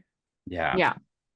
And it's really fun. And so they're getting away, but then they see there's a little kid that's in danger, and she saves the kid from a car that's flying. Not the knights, they don't really notice, but she does. And she saves the kid, but the kid sees her and picks up a sword and says monster. And that kind of devastates her. She's injured, I think, for a second, and Bal scoops her up and is like, let's get out of here. Well, because she even transforms, because when she stops the car, she's in dragon form and she like slams her tail down. But then when she sees the kid and sees how scared the kid is, she transforms into a little girl. And it's also this moment of like, wait, are we seeing like obviously it's against Nimona's nature to have like a true shape, because then she would just be stuck pre-sneeze all the time. Yeah. But you almost get a sense of like, wait, are we seeing some like true essence of her? At least that's what Yeah. I thought, where she's revealing this very like, yeah, she's just a little girl, very harmless, very like looking for a friend. Vulnerable. Thank you. Vulnerable. That's Yeah. the word my brain couldn't come up with. And then the kid still like does that, and it's devastating.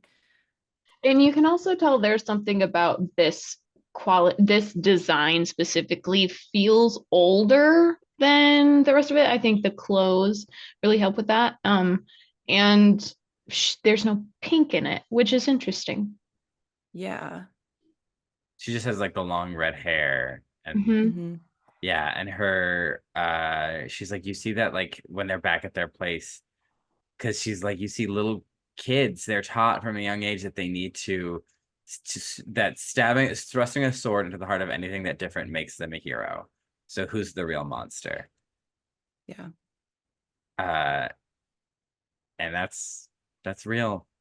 She's like, because she's like this whole society, and they're like, you know what, let's tear it down. We're Mm-hmm. gonna get the director to confess. He doesn't care about the sanctity of the institute. Institute Schminstitute. Yeah.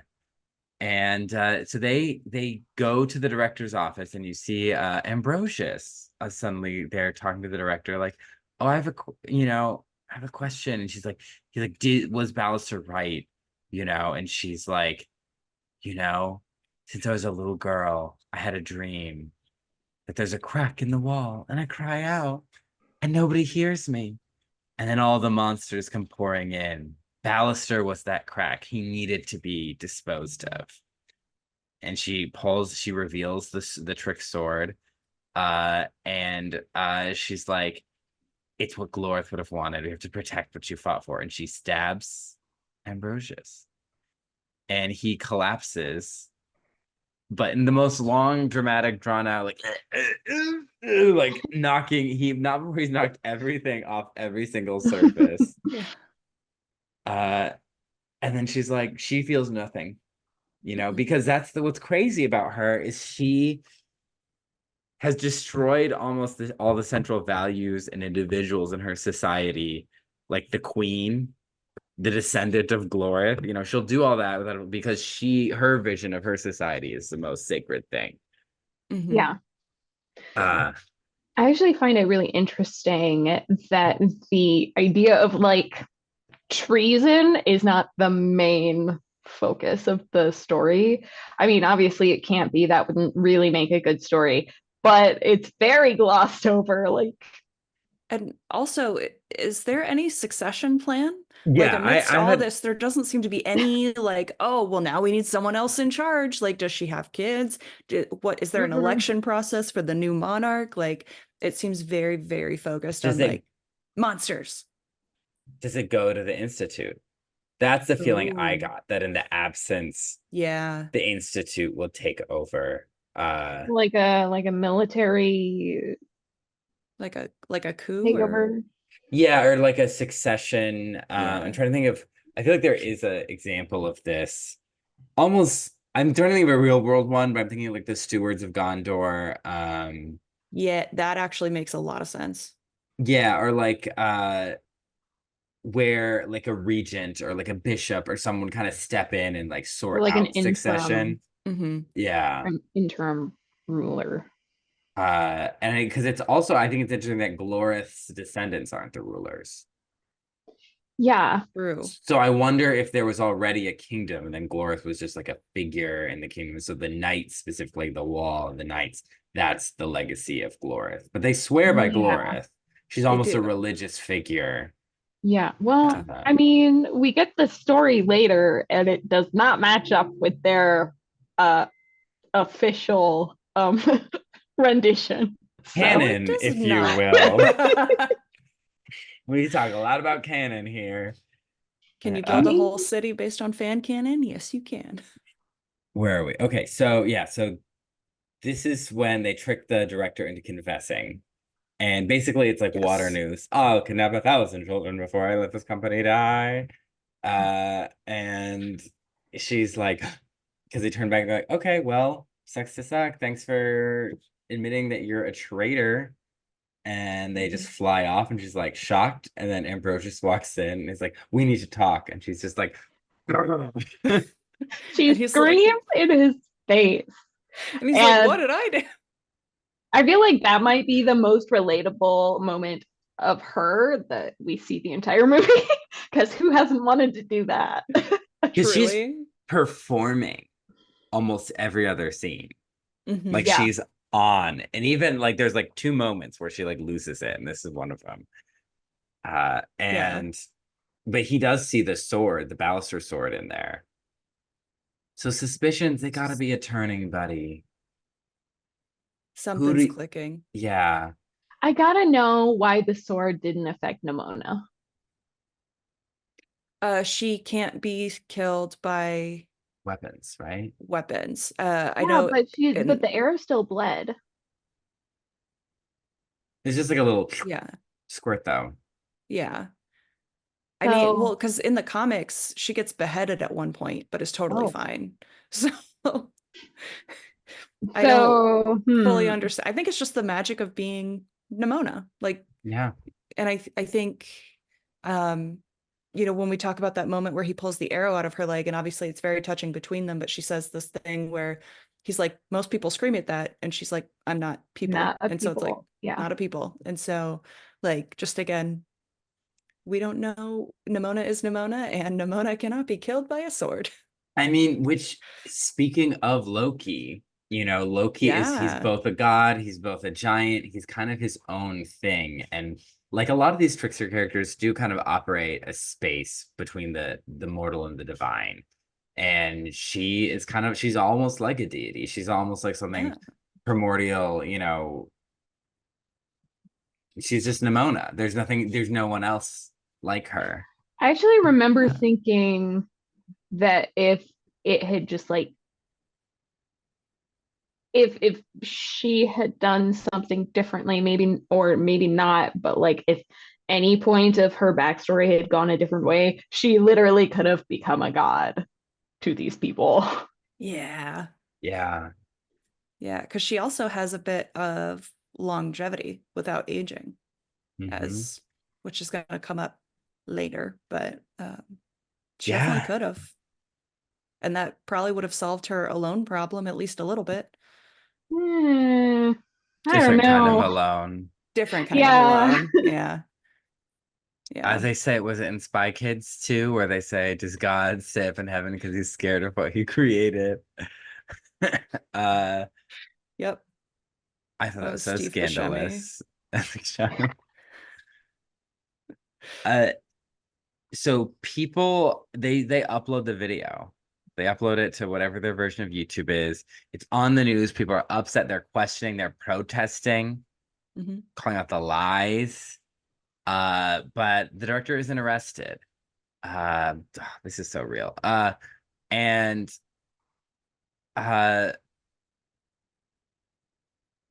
Bal, you know, he's hanging out with Nimona. They're dancing. She's a shark.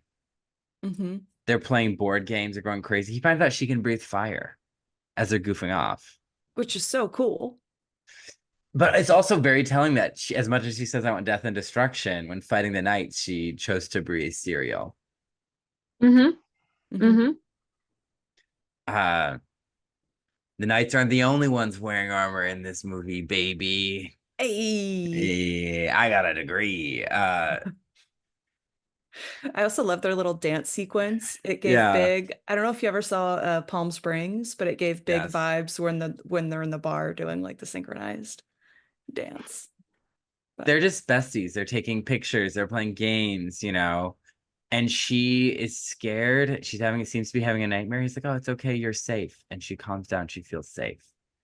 But Ambrosius he's finally trying to get arrest the director. And she's like, wait, I have this scroll. It will explain everything in my dusty ass library. No one's ever written a lie on a scroll. And so he's like, so she, you know, she's gonna stop this. And so they see a video where, you know, the director Right. This is when the director releases a video. No, or is that later? Where she's like, it was all faked. I think this is now, right? it's while Ambrosius and Ballister are meeting, I think. Okay, so they go But yeah. they go to he gets a message to come to the tavern, the Horned Serpent. Mhm. And he sees Ambrosius and he's like, that's my arm. And they're just like, they're staring at each other, and the waiter comes by and he's like, would you like anything? They're both like, Joe's. Well, that's Like, also how, like, I love that Ambrosius, like, that's how he got Ballister there. He just left a note that said nachos, didn't say where, just mhm. nachos. And I'm like, oh, so this is their spot. Again, Yeah. there's clearly some problems, but I ship them so hard. This is It's around so when cute. I was gonna ask our question, do we ship our couple? And I was Yes. going back and forth, and Obviously, what do you say? I said obviously. Yeah. Yeah. I mean, it's hard, there is, yes, because there's some problems. You can't say it's an unproblematic relationship, but they're aware of said problems, which I think puts them ahead of a lot of couples Yeah, we've met on this podcast. Truly. I wouldn't say like, is any relationship really have no problems? These are just on a different level. Show me a Yeah, one. Yeah. The stakes are higher. the stakes are higher, but Little yeah. bit. And, like we've mentioned, Ambrosius's years are turning, but not very slowly. And so he's got a lot against his boyfriend and he's figuring it out, but it's just taking him some time. Taking him some time, but by the end of this movie, he better be, if Ambrosius is ever like, doesn't believe him on anything, it's like, well, remember Remember when that time you thought I killed the queen? Yeah, so and cut off my arm? maybe get it together.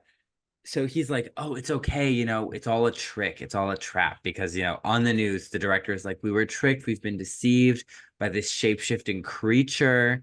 He's like, it was a setup, she set you up. And he's thinking the director, and he's like, Nimona, the monster. And he pulls out this scroll, and it's of Glorith fighting this big fire-breathing dragon, and inside is this tiny girl.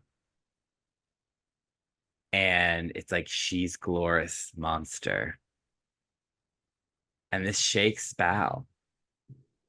And he goes back and he's like, what are you? And she's like, what? And she's like, is this you? And she's just like, I can't believe this. And she's like, say it out loud. No, that's Twilight.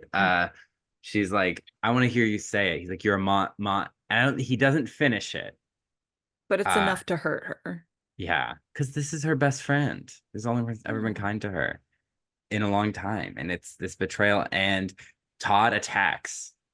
He was followed because Todd was spying on them. Mhm.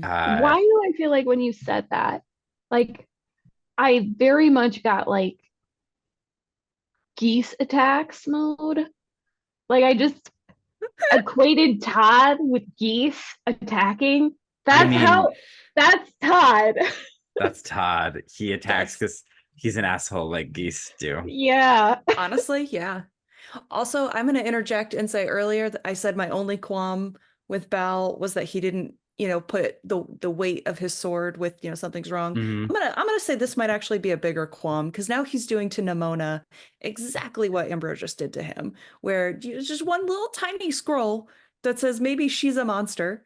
And for all we know, I do think the scroll is authentic, told from Glorith's perspective, but like that very, very easily could have been the director just like wrote it down, tore it up, dunked it in some tea, and was like, look, himbo, your boyfriend's shapeshifter's a monster. Like, and I could see how he thinks he's trying to talk to her about it, but it's very confrontational the way he does it. Yeah. And he does not give her the benefit of the doubt. And I do agree. I do think it is an authentic scroll of Glorith's POV. But it's from the archive of our own, of the director's own. Fan canon. But he instantly, it's like he falls back into what's comfortable, this comfortable dynamic of bad monster, good night. And I think that's cool that it's not like linear, because that's how people are. They're messy and they want to go back to what's familiar. Very true. And so she sees that and she runs off. She's devastated. she doesn't, Rachel McDeserve this. And she sees the well from that fake story. But maybe that story was partially true. Because we see Nimona as a fish, as a bird, as a deer, as a squirrel. She's alone. No, the other animals don't get her vibe. And she's not doing anything aggressive or strange. She's just saying hi, and they're all like, no. They know she's not one of them. And then she hears a song by a well, and she sees a little girl with long blonde locks playing. And she throws her ball a little too far. And I think she's a wolf in this moment. And Glorith sees the eyes, but then suddenly she's a girl. And she offers the ball. And they just start playing together. And they're friends and they hang out and they have this very like intimate, tender relationship. Billie Eilish start playing What Was I Made For? Like we're talking about girlhood. And they even like she reveals that she can shapeshift because they're apple picking and Glorith is struggling to get an apple and she turns into a bird to help her and is like, oops, was that too much? But Glorith embraces it. They change shape to do all kinds of activities, to play in the rain, to work on projects. They're having so much fun together, and they're wrestling with Nimona as a bear. And the family sees, and it's like, this is all like kind of done with just the music. Like there's no dialogue. Yes. And the family sees, and they start panicking, and then she turns back into Nimona, and first she's being attacked. Well, no, first she turns back into a Nimona, and the girl is like, Glorith is like, oh, that's my friend. Yeah. Well, we don't know it's Glorith. We can surmise. Yeah. we know at the end. Like we get there at the end. But the little blonde girl says, oh, it's my friend. And then her parents say, no, it's a monster, or she's a monster. And that's, I think, the only dialogue except for the last line that Glorith has. Yeah. And it's this it repeats the message of like what parents are passing on to their children, like how they're defining their world. And, very relevant to the queer experience, Yeah. And because she's instantly being attacked, these villagers are poking weapons and fire and torches at a little girl. And she's turning into small animals. She's scared. They're kicking her. It's really violent and really upsetting. And eventually she turns into a bear out of defense, and she knocks a torch, and the torch lights a bunch of things on fire, and everyone's panicking. And she turns back into the little girl and is like reaching out for Glorith, and she picks up a toy sword and it's like, go back into the darkness from whence you came.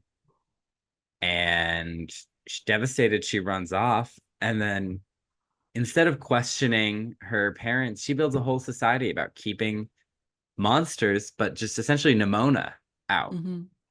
They're talking about all these monsters, but it's really just they don't want Nimona just the around. One.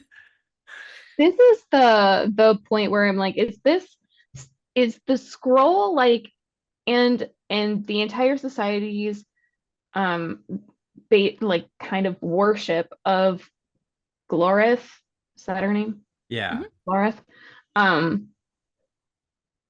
Just based on this one story where a little girl picked up a toy sword and pointed it at a Nimona who didn't light anything on fire, in fact, at all.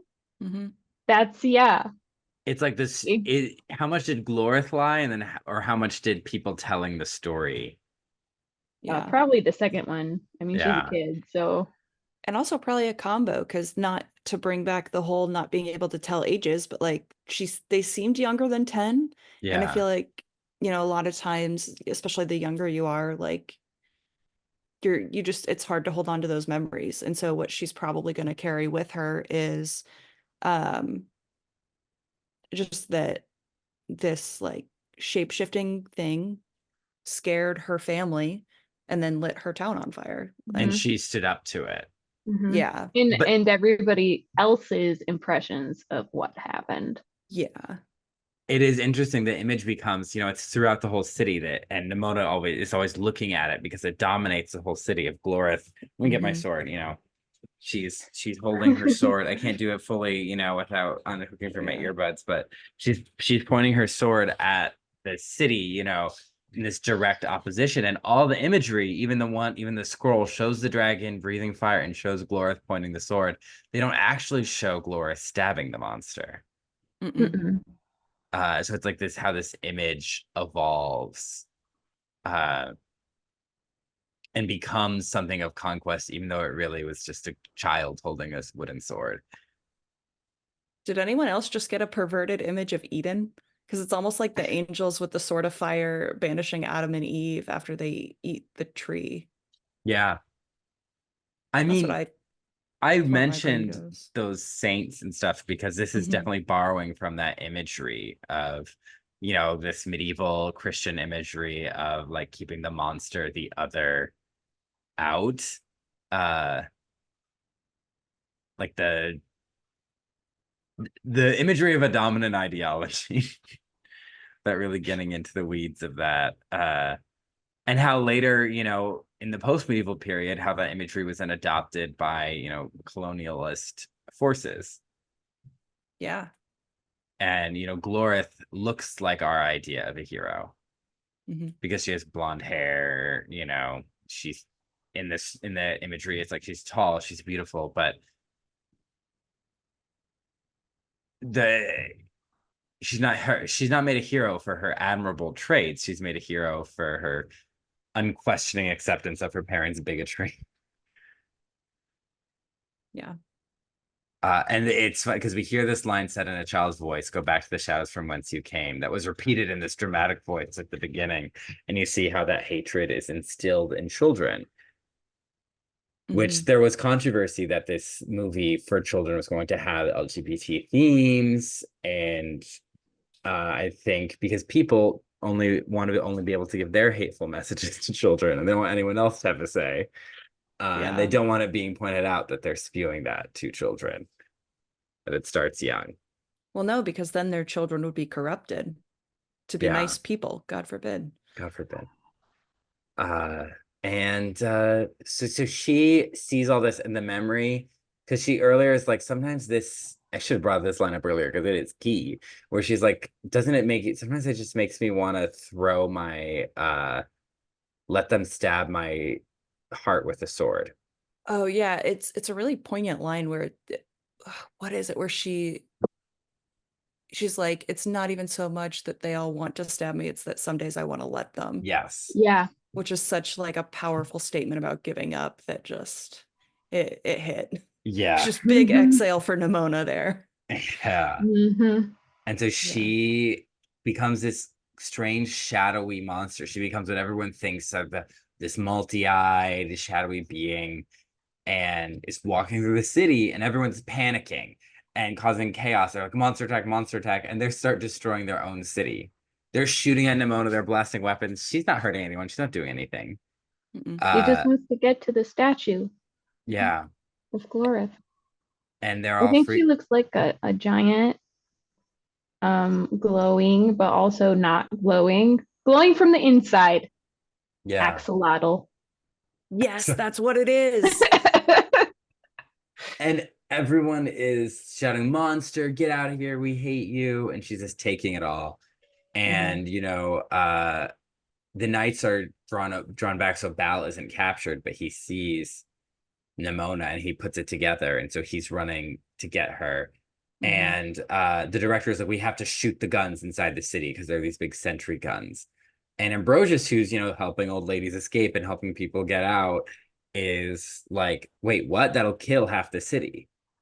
And she's like, it doesn't matter, we have to kill the monster. And that's when he's like, okay, what are we doing? That's his red line, as it were. Yeah, because he does actually care about people being alive and protecting his society. And he's like, well, blowing up half of it isn't protecting it. Yeah, that's not what we're here to do. Hot take. Too real. And then so Nimona gets up to the statue, and she almost peels back the darkness to her heart, and she lets the statue of Glora start to pierce her. But Ballister runs up, he's on the sword, and he's like, Nimona, stop. And he puts his hand in between the sword and her. And it's like, Nimona, I see you.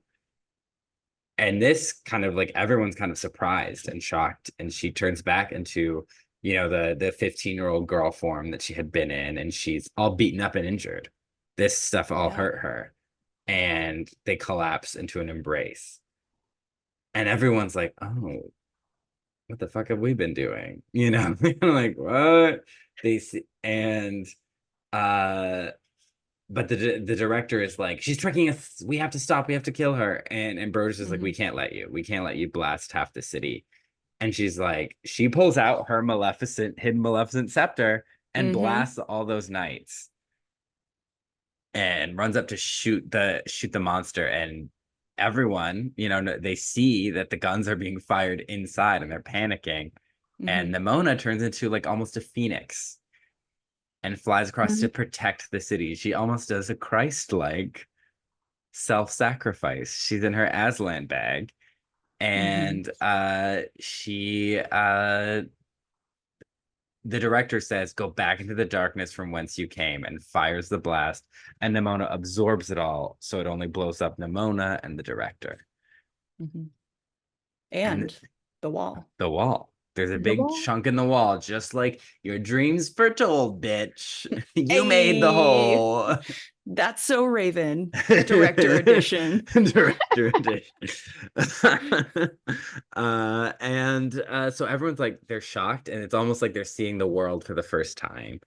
And we get a flash forward, as the red lights come sparkling down, and we see a new world with an open wall. People are traveling outside. The city is opened up. Ballister and Ambrosius are, Ballister's first we see Ballister, he's at a memorial for Nimona. And he sees a little message from a kid that says, we love Nimona, and everyone's just leaving like just offerings, decorations, like thanking her for her sacrifice. Even Todd, who injured himself like an idiot, panicking in the fight. Todd the goose. Todd the goose. He's looking up at the wall, and he's there with Ambrosius, just like they were looking out at the city before, and it was all walled in, and now it's all open. And they're together and in love, and he's like, it's a different world, it's a new day. And he visits his old lair, and he's looking around mournfully. He thinks he sees her for a moment, and then we hear a hey boss, and he goes, holy shit, and it's the end of the movie. And it's a family-friendly Netflix movie, so we're not going to finish that word. Yeah. But we don't actually see her, and that's something like really ambiguous, and maybe it's because they're trying to leave it open for a sequel, but I was like, is she... Also, I realized we've been using, or at least I've been using she, her pronouns this whole time, but is that appropriate? I think she does. The only time she's not she, her, I believe, is when she turns into the boy, in which case it would be he. He demon. He demon. But they never specify what her pronouns are supposed to be. Okay. She's unclear on that point. Yeah. But she has this nebulous kind of like glowing light. You don't see her, you just hear her voice. So I'm also like, how has she changed by exploding a little bit? Yeah. Has she changed? Has she not changed? Because no sword can kill her. But what about a massive laser blast? Yeah. And how could that alter Nimona?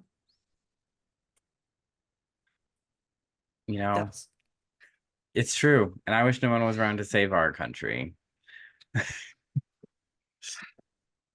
Too real, Cullen. Too real. I was just looking at some of the notes I wrote, and I was like, oh gosh, I was reading about Project 2025 that day. I wrote these notes. Damn. Okay, we don't need to go into that. But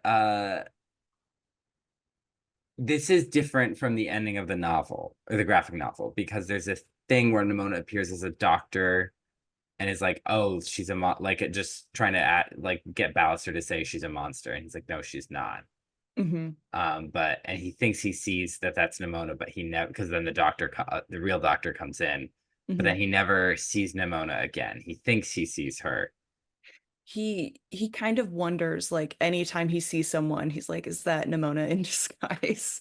Or like any animal, he's like, is that Nimona? It's a much more bittersweet ending. Yeah. In the graphic ambiguous, wishful. Yeah. And that leads us to our big question.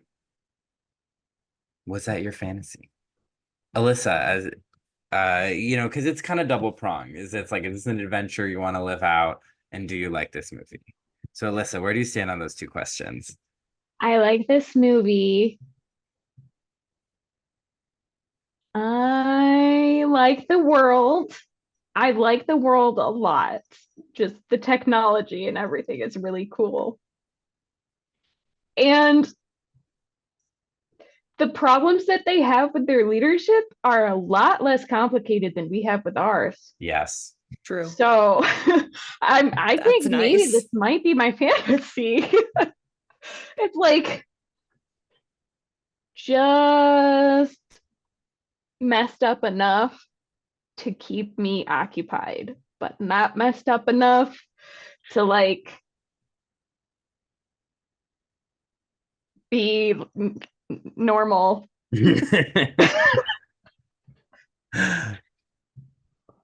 So Brittany, was that your fantasy?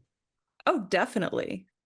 Yeah, I love, like, first of all, just I loved the movie. Like I said, it takes so many tropes of these like fairy tales and fantasies that that are kind of ingrained in us, even though I feel like by this stage and like what are we, like, postmodernism, it's almost the norm to kind of be like, oh yeah, the golden haired knight is actually a dickwad. Like, yeah, but it does take a lot of these like ingrained tropes, throw them in a blender and say, I'm going to give you something completely new, completely different, and it's going to be so nuanced in a way that like I felt like, again, like talking about how it's a good metaphor for being queer, and especially like gender fluid and non-binary, and Morgan's gone through that whole thing, and so like it was just such a good movie. And then like obviously I want to shapeshift and cause a little mayhem. That's just my dream in life.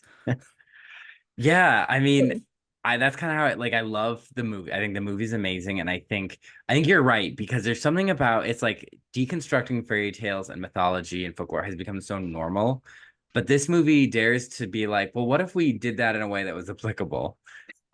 Because so much of that is like, so like, it's discrimination against ogres or people with green skin. Funny enough, I'm referencing two different franchises. Or like it's all very abstracted, which I think there's value to that, right? Because then you're seeing it in a new way. But this is like, it's very much connecting with, this is, a gay brown man being instantly demonized. This is a whole mythology, a whole society that from a young age is indoctrinating you to hate and to kill anything that you think is different. And it's not just like, oh, screw you, like, because Nimona has that, but she also feels that pain really deeply and feels that loneliness. And we see just the cruelty and the injustice of it all. And I think, just yes, being a queer person, being a gay man, and how you're kind of taught to hate yourself and your world and people who are different from a young age. A society is built around that exclusion. I think, and like, who is a monster and who isn't? Obviously, that's been asked. Beauty and the Beast, Hunchback of Notre Dame. Like, there's so many movies, even animated movies, right, about that. But this really, really like explores how we're conditioned to, from a child's point of view, and from a young age. And I think that's just what makes it really powerful. Even though like the critiquing knights, stuff like that, that's done, right? But it does it like, because it's like really being like, how do we, more than to say, oh, this is kind of silly, but really delve into the pain and hurt that institutions like this cause today. and using this kind of archaic medieval future like combo futuristic we have all this technology, but we have this archaic society. How is it similar to us right now without, I don't know, making like a Trump caricature villain or something that's like too painfully on the nose and dated?